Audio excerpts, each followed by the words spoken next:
صحابہ اکرام رضوان اللہ تعالی علیہم اجمعین سرکار دو عالم صلی اللہ علیہ وسلم کی بارگاہ میں آئے اور پوچھا ما هذه الاضاحی یا رسول اللہ صلی اللہ علیہ وسلم، اے اللہ کے رسول یہ کیا ہے، یہ قربانیاں کیا ہیں؟ نبی کونین صلی اللہ تعالی علیہ وسلم نے فرمایا ہر جانور کے بدلے تمہیں نیکیاں ہیں۔ صحابہ نے پوچھا اگر ہم اون والا یعنی جو بھیڑ ہوتی ہیں بہت سارے بالوں والا بکرا اگر ہم ذبح کرتے ہیں تو کیا اس میں بھی ثواب ہے؟ اللہ کے نبی صلی اللہ علیہ وسلم نے فرمایا اس کے ہر بال کے بدلے ایک نیکی ہے۔ اس جانور کے جسم پر جتنے بال ہیں ہر بال کے بدلے تمہیں ایک نیکی ہے۔ خود اپنی صاحبزادی سیدہ کائنات فاطمہ الزہرا رضی اللہ تعالی عنہا کو حضور اکرم صلی اللہ علیہ وسلم فرماتے ہیں اے فاطمہ اٹھو اپنی قربانی کی جگہ پر آؤ۔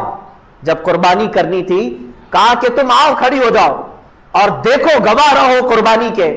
انہوں نے پوچھا کہ کیوں یا رسول اللہ صلی اللہ علیہ وسلم؟ حضور اکرم صلی اللہ علیہ وسلم نے فرمایا قربانی کے جانور کا خون کا قطرہ زمین پر گرنے سے پہلے مولا سابقہ گناہوں کو معاف کرتا ہے، تمہارے گناہ معاف کر دیے جاتے ہیں۔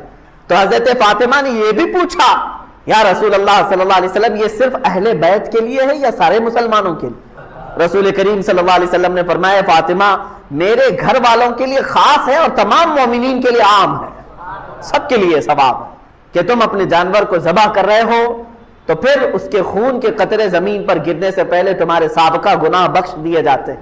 اب قرآن کی آیت کی طرف بھی اگر آپ آؤ 17ویں پارے میں سورۃ الحج میں اللہ تعالیٰ فرماتا ہے لَن يَنَالَ اللَّهَ لُحُومُهَا وَلَا دِمَاؤُهَا، تمہارا گوشت اور تمہارا خون اللہ تک نہیں پہنچتا ہے، یہ گوشت اور خون نہیں پہنچ رہا ہے، وَلَٰكِن يَنَالُهُ التَّقْوَىٰ مِنكُمْ، بلکہ اس کے ذبح کرنے کے وقت جو تمہارے دلوں کی نیت ہے وہ اللہ کو معلوم ہے، اسی پر تمہیں اجر و ثواب ہے۔ تم کس لیے کاٹ رہے ہو؟ گوشت کھانے کے لیے کاٹ رہے ہو یا اللہ کا تقرب حاصل کرنے کے لیے، اللہ کا قرب حاصل کرنے کے لیے؟ آپ سوچتے ہوں گے ایک جانور کو ذبح کر کے اللہ کا قرب کیسے حاصل ہوتا ہے، کیسے اس کے قریب ہوتا ہے آدمی ایک جانور کو کاٹنے؟ میرے عزیزو یہ بھی میرے رب کا احسان ہے۔ کیا ہے جانتے ہیں؟ در حقیقت قربانی تو اپنی جان کی ہونی چاہیے تھی، اللہ تبارک و تعالیٰ چاہتا تو تم سے یہ فرماتا جیسے حضرت ابراہیم علیہ السلام سے مانگا اس نے، اللہ تبارک و تعالیٰ نے فرمایا کہ اے ابراہیم اپنے بیٹے کو ذبح کرو۔ حکم تو یہ ہو سکتا تھا کہ اے امت مصطفیٰ کے مسلمانوں تم اتنے سال جیو، 25 سال کی عمر ہو جائے تو آؤ اپنی گردن دے دو، 40 سال کی عمر ہو گئی ہے تو آؤ قربان گاہ میں اپنے آپ کو کٹوا دو۔ کہیں یہ حکم نہیں فرمایا، بلکہ حقیقی قربانی جو ہے وہ اپنی جان کی تھی۔ اللہ تبارک و تعالیٰ نے جیسے اپنے نبی کے لیے دمبا بھیجا جنت سے، وہ تو صرف ان کا امتحان تھا، اسماعیل علیہ السلام کو کاٹا تو نہیں گیا، ان کے بدلے میں بکرا کاٹا گیا۔ تو رب تبارک و تعالیٰ نے فرمایا اب امت مصطفیٰ کے لیے بھی بلکہ تمام مومنین کے لیے بھی یہی حکم ہوگا کہ تم کاٹو گے اپنی طرف سے کوئی بکرا یا جانور، لیکن مولا تعالیٰ کی طرف سے تمہاری خود کی قربانی سمجھی جائے گی، تم نے خود قربان کیا ہے۔ اور یہ تصور کب آتا ہے جانتے ہیں آپ؟ قربانی کا جو اصل مفہوم ہے ظاہر سی بات ہے اب کے زمانے میں یہ تھوڑا سا مشکل ہے، جیسے ہم حصوں والی قربانی لیتے ہیں، ہمارا بیل کہاں کٹا ہم کو پتہ ہی نہیں چلتا ہے۔ اصل جو قربانی ہوتی تھی وہ ہمارے اپنے پالے ہوئے جانوروں کی ہوتی، یا ذبح کرنے سے چند دن پہلے لائے جاتے تھے، اور اس کے آداب میں یہی ہے کہ اگر تم قربانی کا کوئی جانور لائے ہو تو اسے اچھا کھلاؤ پلاؤ اور اس کو سجا کر کے رکھو، اس سے محبت کرو۔ حتیٰ کہ بہت سارے ایسے بزرگ ہیں جنہوں نے یہ بھی فرمایا کہ اسے نہلاؤ دھلاؤ، تمام جانوروں سے اسے الگ کچھ نشانی ڈال کر کے رکھو۔ اور پہلے کے دور میں ہار پہنائے جاتے تھے ان جانوروں، ان کو الگ رکھا جاتا تھا اور سارے لوگ جانتے تھے کہ یہ قربانی کا جانور ہے، ہار پہنا کر کے انہیں الگ رکھا جاتا تھا۔ اسی سے قلادہ ہے، جیسے عرب میں بھی حج کے لیے جب صحابہ آتے تھے تو ہار پہنا کر کے جانوروں کو قربان گاہ لاتے تھے مینا میں۔ ان جانوروں کے ساتھ یہ سلوک کیوں کرایا گیا؟ انہیں صبح شام دوپہر ان کے کھانے پانی کو دیکھو، ان کے اوپر تم ہاتھ پھیراؤ۔ دو باتیں، ایک تو میرے آقا صلی اللہ علیہ وسلم فرماتے ہیں قیامت کے دن یہ جانور اپنے سینگ اپنے کھر اپنے گوشت اپنی کھال کے ساتھ آئے گا، ان تمام چیزوں کے ساتھ آئے گا، اور رب تعالیٰ سے فرمائے گا اے مولا تیرا قرب حاصل کرنے کے لیے اس نے مجھے تیرے دربار میں ذبح کیا، اے کریم خدا اب اسے جہنم کی آگ سے تو حرام فرما دے۔ مولا اس جانور کی اس بات پر تم پر سے جہنم کی دوزخ کی آگ کو حرام فرما دیتا ہے۔ یہ بھی حدیث پاک میں ہے کہ یہ جانور تمہاری سفارش کے لیے آئے گا۔ پہلا یہ دوسری بات یہ ہے کہ جب تم پالتے ہو، اسے پانی پلایا، اسے کھانا کھلایا، اسے سجایا، اسے ہار پہنایا، اور ظاہر سی بات ہے جب کسی سے محبت ہوتی ہے تو اس پر چھری چلانا معمولی بات نہیں ہے۔ اب یہی چیز دیکھی جاتی ہے ذی الحجہ کی 10ویں کو یا 11ویں کو یا 12ویں کو اپنے ہاتھ سے کھلائے ہوئے جانور کو، اپنے ہاتھ سے پلائے ہوئے جانور کو، اپنے ہاتھ سے اسے پھول پہنائے تھے، نہلائے دھلائے تھے، جب چھری چلا رہے ہو تو در حقیقت تم اپنی خواہشات پر چھری پھرا رہے ہو، اور یہی رب تعالیٰ کی بارگاہ میں قبول ہے کہ تمہارا تقوی دیکھا جائے گا۔ اللہ قرآن میں فرماتا ہے لن تنالوا البر حتى تنفقوا مما تحبون، اس وقت تک تم بڑی کامیابی نہیں حاصل کر سکتے جب تک اپنی محبوب چیز کو اللہ کی بارگاہ میں قربان نہیں کرتے، اپنی پسندیدہ چیز کو جب تک قربان نہیں کرتے۔ اسی لیے جانوروں کے ساتھ انسیت ہونا چاہیے۔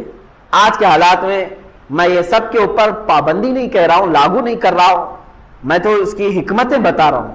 جس کے لیے ممکن ہے وہ کرے، اور جس کے لیے ممکن نہیں ہے ظاہر سی بات ہے وہ دور دراز میں بھی قربانیاں کرتے ہیں، وہ جائز ہے۔ مثال کے طور پر یہاں بیٹھ کر کے اگر کوئی مکہ مکرمہ میں قربانی کا اپنے کسی وکیل کو بنایا ہے، وہاں اگر اس نے قربانی کیا تو تمہاری قربانی ہو جائے گی۔ آپ امریکہ میں کریں، انگلینڈ میں کریں، پوری دنیا کے کسی بھی میدان میں کریں، ان دنوں میں اگر قربانی کیا آپ کی جانب سے تو قربانی ہو جاتی ہے، لیکن جو حکمتیں ہیں وہ اپنے پالے ہوئے جانور کے ساتھ اس کی زیادہ ہے، کیونکہ اس وقت آپ کی خواہشات کو آپ ذبح کر رہے ہیں۔ اور ایک بات یاد رکھیں، اللہ تبارک و تعالیٰ نے حضرت ابراہیم علیہ السلام کو بھی کچھ ذبح کرنے کا حکم فرمایا تھا۔ آپ کو معلوم ہوگا 3 پارے کی تفسیر میں یہ موجود ہے کہ آپ نے پوچھا اللہ تعالیٰ سے، اے مولا کیا تو موت کے بعد دوبارہ زندہ کرتا ہے؟ رب تعالیٰ نے فرمایا ابراہیم کیا تمہیں یقین نہیں ہے میرے زندہ کرنے پر میں دوبارہ اٹھاتا ہوں؟ ابراہیم علیہ السلام نے کہا اے مولا کیوں نہیں یقین ہے؟ یقین ہے بالکل، موت کے بعد تو زندہ ضرور فرماتا ہے، لیکن میں چاہتا ہوں کہ اپنی آنکھوں سے ایک بار دیکھ لوں، اپنی آنکھوں سے دیکھ لوں۔ یہ قرآن کی آیت ہے وَإِذْ قَالَ إِبْرَاهِيمُ رَبِّ أَرِنِي كَيْفَ تُحْيِي الْمَوْتَى قَالَ أَوَلَمْ تُؤْمِنْ قَالَ بَلَىٰ وَلَٰكِن لِيَطْمَئِنَّ قَلْبِي، مولا اس لیے میں عرض کر رہا ہوں کہ میرے دل کو اطمینان ہو جائے، ایک بار دیکھ لوں۔ اللہ نے فرمایا ٹھیک ہے، تمہیں دکھایا جائے گا کہ مردوں کو زندہ کیسے کیا جاتا ہے۔ فَخُذْ أَرْبَعَةً مِّنَ الطَّيْرِ، تم 4 پرندے لے لو۔ رب تعالیٰ نے کیا فرمایا؟ 4 پرندے لے لو، انہیں ذبح کرو، اور ذبح کر کے ان کے پورے گوشت کا قیمہ بناؤ۔ 4 الگ الگ قسم کے پرندے ہیں، ان کا گوشت پورا مکس کر کے قیمہ بنایا، اس کے 4 حصے کی الگ سب مکس تھا، اور حکم ہوا کہ 4 پہاڑوں پر تھوڑا تھوڑا سا گوشت رکھ کر کے آؤ، اور پھر زمین پر آ کر وہ 4 پرندوں کے منہ، ان کے سر اپنے پاس رکھو اور آواز دو ان پرندوں کو۔ ابراہیم علیہ السلام نے ہر پرندے کا نام لے کر کے آواز دی۔ اب ہوا یہ کہ ان کی آنکھوں نے دیکھا وہ گوشت جو قیمہ بن چکا تھا وہ ہوا میں اڑنے لگا، جس پرندے کا جو گوشت تھا وہ اپنے اپنے جسموں میں ملنے لگا، اور بغیر سر کے بغیر منہ کے وہ پرندے فقط اپنے جسم کے ساتھ اڑتے ہوئے آئے، اور ابراہیم علیہ السلام کے پاس جو سر رکھے ہوئے تھے وہ جسموں کے ساتھ جڑ گئے اور پورے پرندے ہو کر اڑ گئے۔ یہ واقعہ کوئی ہماری کہانی نہیں ہے، یہ قرآن کا واقعہ ہے، قرآن کہہ رہا ہے۔ اللہ تعالیٰ نے یہ جو فرمایا، اب اس کے متعلق جو کچھ حکمتیں ہیں میر عبد الواحد بلگرامی رضی اللہ تعالیٰ عنہ سبع سنابل شریف میں فرماتے ہیں وہ 4 پرندے جو تھے اس میں سے ایک کوا تھا، ایک مرغا تھا، ایک کبوتر تھا اور ایک مور تھا۔ یہ 4 پرندے، ان کے نام یاد رکھنے کے لیے اس لیے میں کہہ رہا ہوں کہ ہر ایک کی اپنی اپنی ایک خصوصیت ہے۔ ابراہیم علیہ السلام نے کیا کیا لیا؟ کوا لیا تھا، مرغا لیا تھا، اور کبوتر لیا تھا، اور مور لیا تھا۔ یاد رکھیں یہ 4 پرندوں، اور ذبح کیا ہے، ذبح کیا ہے۔ قربانی کی بات ہے اس لیے میں بات عرض کر رہا ہوں۔ 4 پرندوں کو کیوں ذبح کیا آپ نے؟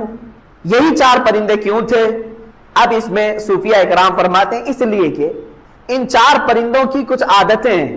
کوا لالچی بہت ہے، لالچ بہت ہے، جتنی بھی چیزیں ڈالیں پھر سے اس کے اندر لالچ ہوتی ہے۔ مرغے کے اندر شہوت بہت زیادہ ہے، شہوت بہت زیادہ ہے۔ شہوت کہتے ہیں یعنی جنسی سکون حاصل کرنے کے ذریعے ڈھونڈنا، میل فیمیل کے ساتھ تعلق قائم کرنا، مرغے کے اندر شہوت بہت زیادہ ہے۔ تیسرا پرندہ ہے کبوتر، اس کے اندر دوستی کرنے کی عادت بہت زیادہ ہے، جلدی دوستی کر لیتا ہے اور پھر اپنے مالک کے ساتھ ہی رہنے لگ جاتا ہے۔ چوتھا ہے مور، اس کے اندر دکھانے کی عادت بہت زیادہ ہے، خوبصورت بہت ہے اور اپنی خوبصورتی کو لوگوں میں بہت زیادہ دکھاتا ہے. جب لوگ دیکھتے رہتے ہیں نا تو پورا کھول کر ناچتا ہے, پر پورے کھول کر ناچتا ہے ان کے سامنے. یہ مور کی عادت ہے. اب سنیے صاحب سبع سنابل شریف یہ فرماتے ہیں کوے کی لالچ, مرغے کی شہوت, کبوتر کی دوستی اور مور کا دکھاوا, یہ ساری خطرناک عادتیں ہیں, انسان کو تباہی کی طرف لے جا سکتی ہیں. لالچ اتنی خطرناک ہے کہ انسان اپنا دین بیچ سکتا ہے. آج دین بیچنے والے دکھ بھی رہے ہیں. محض چند سکوں پر, حکومت کے چند ڈالروں پر بڑے بڑے امامے گر گئے, بڑی بڑی خانقاہیں جوتیوں میں آ گئی, معاذ اللہ رب العالمین. عزیزان گرامی, یہ لالچ یہ ہے ان کو بہت نیچے کے درجے تک لے آتی ہے. دوسرا ہے مرغے کی شہوت. یہ اگر انسان کے اندر ہے تو پھر وہ جانوروں کی طرح حرکتیں کرتا ہے. آپ دیکھیں بہت سارے لوگوں کے اندر جو شہوتیں ہیں, یہی شہوت ہے جو انہیں آوارہ گردی پر لے آئی ہے. آنکھیں سلامت نہیں ہیں, دن رات گناہ کرنے کی خواہش, یہ شہوت ہی کا تو مادہ ہے. ایک نوجوان اگر یہ سمجھتا ہے کہ ایک لڑکی کو حاصل کر لینا ہی میری زندگی کا کل مقصد ہے, تو گویا کہ وہ اپنی پوری زندگی کو ہی سمجھ نہیں سکا. مولا نے تجھے کس لیے پیدا کیا تھا اور تو کیا بنا رکھا ہے؟ شہوت کتنی دیر کی ہوتی ہے؟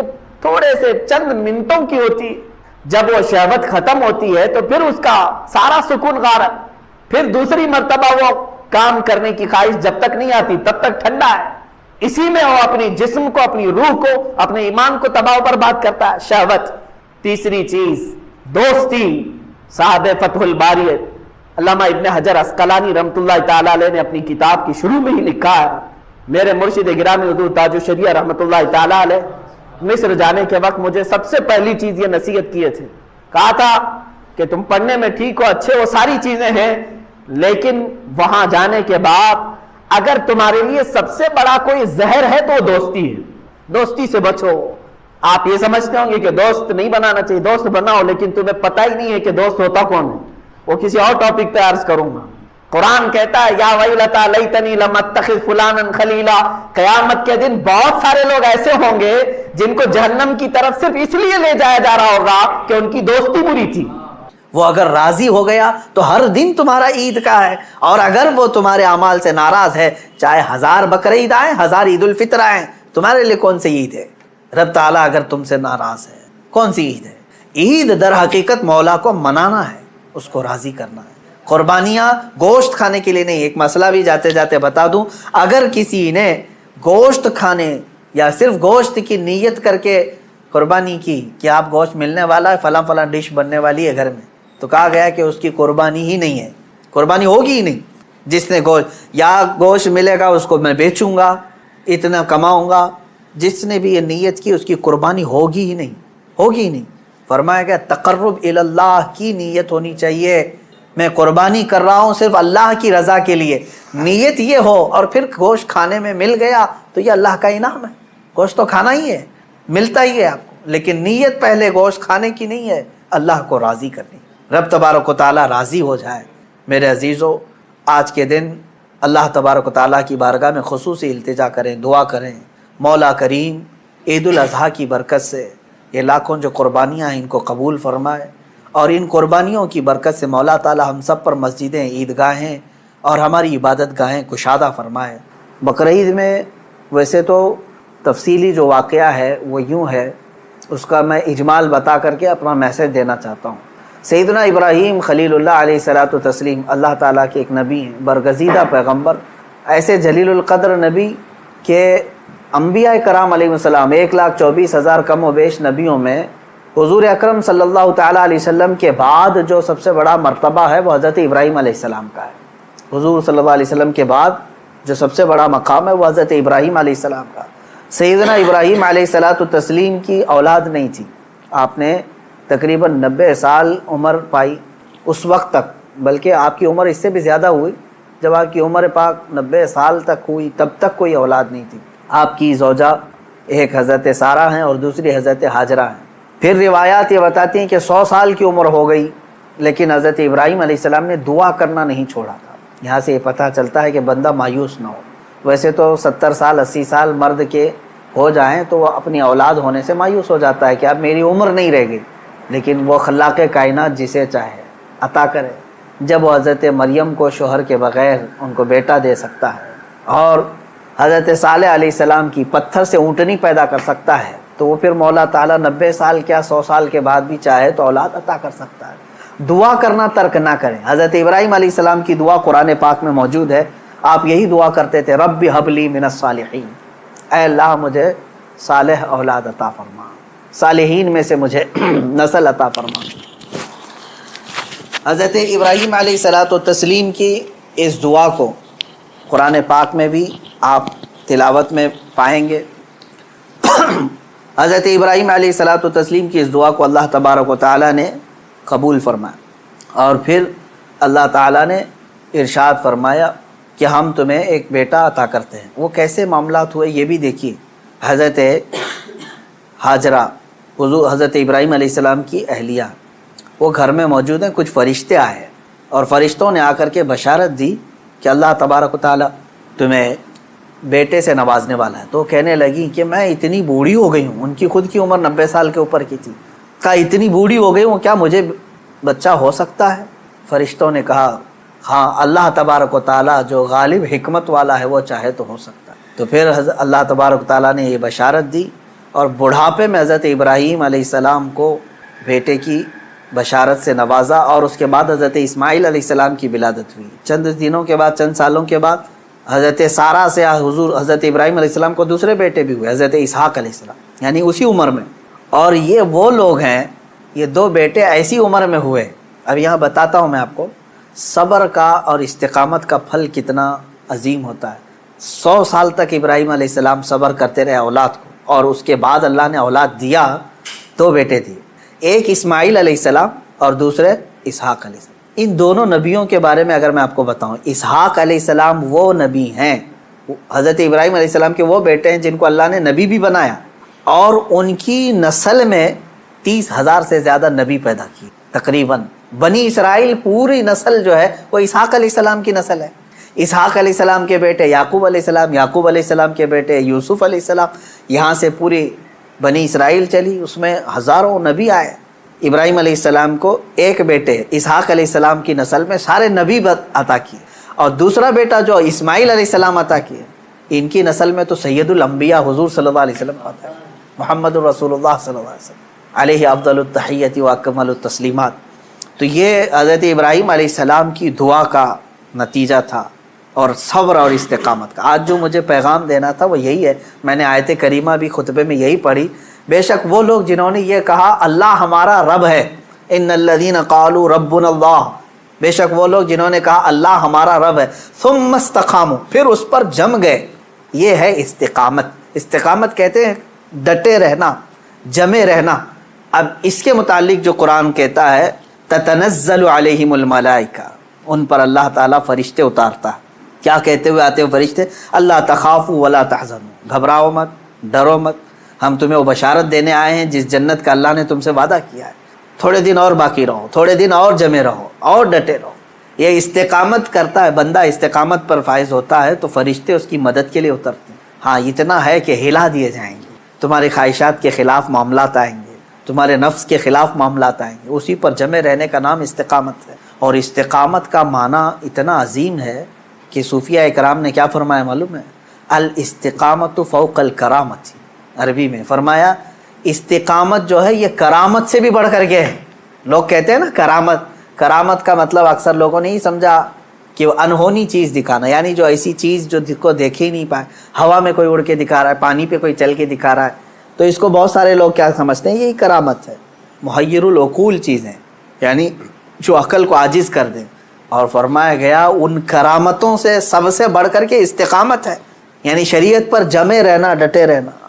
میں اس پر آتا ہوں، حضرت ابراہیم علیہ السلام کے اس واقعے کو میں مختصر کرتا ہوں۔ بیٹا ہوا، 100 سال تک صبر کرنے کے بعد پھر اللہ تبارک و تعالیٰ نے امتحانات ایسے لیے کہ ابراہیم علیہ السلام کو ترک وطن کرنا پڑا ہے، یعنی آپ کا ایک شہر جو ہے بابل تھا، عراق، واقعہ تفصیل سے آپ کو پھر کبھی، وہاں آپ کو ہجرت کرنا پڑا، وہاں سے وطن چھوڑ دیا آپ نے، آپ کو جان کی بازی بھی لگانی پڑی، آگ میں آپ کو ڈالا گیا ہے، جان کے ساتھ بھی آپ کا امتحان ہوا، اس میں بھی آپ استقامت پر تھے۔ جب آپ کو نمرود آگ میں پھینک رہا تھا، جبرائیل علیہ السلام آئے اس وقت، اور پوچھنے لگے الکا حاجتن یا خلیل اللہ، اے اللہ کے خلیل کوئی حاجت ہو تو بتائیں۔ تو حضرت ابراہیم علیہ السلام آگ میں پھینکے جا رہے ہیں، اس وقت بھی کیا کہتے ہیں؟ ہاں ہے حاجت لیکن اللہ سے ہے، میرا مولا میرے ساتھ ہے۔ یہ استقامت اور توکل کا اعلیٰ درجہ۔ تیسرا اب جو ہوا آپ کے ساتھ وہ اولاد، اور آپ کو یہ بھی میں بتا دوں کہ اب اولاد دیا اللہ تعالیٰ نے، پھر حکم یہ فرمایا، خواب میں حضرت ابراہیم علیہ السلام کو یہ کہا گیا کہ آپ اپنے بیٹے کی قربانی دیں اللہ کی بارگاہ۔ لیکن ابراہیم علیہ السلام نے خواب میں دیکھا تو اس کے بدلے میں آپ نے جانتے ہیں تقریباً آپ نے 100 اونٹوں کو ذبح کر دیا، اونٹ ذبح کیے۔ شاید اس خواب کی تعبیر یہ ہو۔ دوسرے دن پھر خواب وہی آیا، پھر آپ نے ذبح کیے۔ تیسرے دن پھر خواب آیا، تب آپ نے یقین کے ساتھ یہ فرمایا کہ مجھے میرے بیٹے اسماعیل کی ہی قربانی کا حکم دیا جا رہا ہے۔ پھر حضرت ابراہیم علیہ السلام، یعنی اونٹوں کے ذبح کرنے میں مال بھی تو کتنا قربان ہوا۔ تو اب میں جو بتانا چاہ رہا ہوں اب وہ آخری بات سنیں۔ اسماعیل علیہ السلام کو بلایا اپنے قریب، جب ابھی حضرت اسماعیل علیہ السلام کی عمر پاک شباب کو نہیں پہنچی تھی، جوانی کے قریب آ رہی تھی، بلا کر کے کہنے لگے کہ انی ارا فی المنام انی اذبحک، اے اسماعیل میں نے خواب میں دیکھا ہے اور اللہ کا حکم یہ پایا ہے کہ میں تمہیں ذبح کر رہا ہوں، تم کیا کہتے ہو؟ حضرت اسماعیل علیہ السلام نے کیا کہا؟ یا ابت افعل ما تؤمر ستجدنی انشاء اللہ من الصابرین، اے میرے والد گرامی آپ کو جس بات کا حکم دیا گیا ہے وہ کر جائیے، آپ انشاءاللہ آپ مجھے صبر کرنے والا پائیں۔ اسماعیل علیہ السلام بیٹے کو کوئی یہ کہے، اب یہ اسی کے لیے شاعر نے یہ کہا ہے، یہ مکتب کی کرامت تھی کہ فیضان نبوت تھا، سکھائے کس نے اسماعیل کو آداب فرزندی۔ ہاں بہرحال اب جو معاملہ پیش آیا وہ پتہ ہے آپ کو، حضرت اسماعیل علیہ السلام کو لے گئے مینا میں، وہ جگہ آج بھی باقی ہے جہاں حجر اسماعیل کہہ کر کے ایک پتھر رکھا گیا ہے، وہاں پر اسماعیل علیہ السلام کو لٹایا گیا۔ ابراہیم علیہ السلام نے اپنی آنکھوں پر پٹی باندھ لی، ان کے ہاتھ پیر کو باندھ دیا، اور اس کے بعد تیز چاقو سے ان کے گردن پر چھری چلائی، لیکن چھری نہ چلی۔ روایات یہ بتاتی ہیں کہ آپ نے اس چھری کو پتھر پر مارا، پتھر 2 ٹکڑے ہو گیا، کٹ گیا، لیکن نرم و نازک گلا نہیں کٹا، 2 مرتبہ نہیں کٹا۔ تیسری مرتبہ آپ نے زور سے چلایا تو کٹ گیا مگر گلا نہیں۔ اللہ تبارک و تعالیٰ کے حکم سے جبرائیل علیہ السلام ایک دمبا جنت سے لے آئے اور اسماعیل علیہ السلام کو وہاں سے ہٹا کر کے دمبا رکھا، دمبا ذبح ہو گیا۔ اسماعیل علیہ السلام کھڑے رہے۔ ابراہیم علیہ السلام جب ذبح کر چکے تو اپنی آنکھوں سے پٹی ہٹا کر کے آپ اللہ کا شکر ادا کر رہے تھے کہ اے مولا تیرا جو حکم تھا وہ میں نے مکمل کر دیا۔ تو جب آپ نے پٹی ہٹا کر کے دیکھی تو بکرا ذبح ہے اور اسماعیل علیہ السلام سلامت ہے، تو رب تبارک و تعالیٰ نے یوں ارشاد فرمایا قد صدقت الرؤیا یا ابراہیم، اے ابراہیم تو نے ہمارے بتائے ہوئے خواب کو سچ کر دکھایا۔ وَنَادَيْنَاهُ بِذِبْحٍ عَظِيمٍ، ہم نے اسماعیل کو ذبح عظیم کے نام سے پکارا۔ اللہ تعالیٰ نے اللہ تبارک و تعالیٰ یہ امتحان لے رہا تھا۔